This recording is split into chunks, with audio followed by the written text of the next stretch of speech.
Unlock your potential today at skillbakery.com.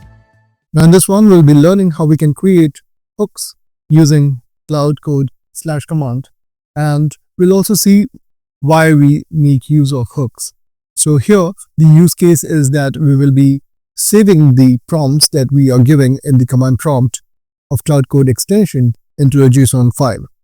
And for that purpose, we will be creating our hooks. So here, in order to create hook, we just need to make use of the /command /hooks and press enter. Here, you can see that it is providing you various types of hooks that you want to create. And our use case is storing the prompt that the user is providing. And for that, we will be making use of user prompt submit. When the user submits a prompt, press enter to select that.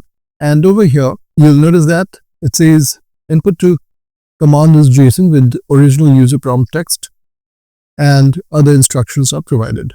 So you can see that it is now asking me to add a new hook. So initially I selected what kind of hook I want, and then I need to add that hook. So when I do that, I'm requested to provide a command. Here, I'll be writing a placeholder hello world, and then I'll press enter. This time it is asking me where you want to save this. So I have already created a settings.local.json file, and I'll be storing this in that very file. So press enter, select the default one, and there you go. So now you'll see that we have a new section in our settings.local.json file which says hooks, and then it's type user prompt submit, and then the matcher, and then the hook itself, which is type and command. The type is command and the command is echo hello world. Now that we have done this, the next step is to actually replace the echo hello world command with the actual command.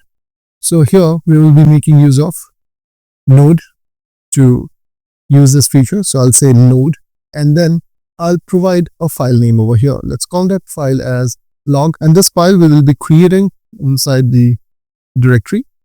So where we have our env file, we will be creating this log cloudprompt.js file. Let's go ahead and do that quickly. So here we have our code ready. It is going to read from the standard input, and then it is going to write it in this cloudprompts.json file, and it will be written as a JSON.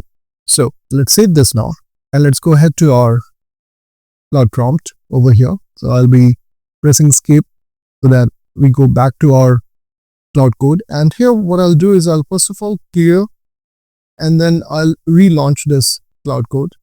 And over here, I'll be giving a generic prompt, like a simple one, how is the New York weather? And then I'll press enter over here.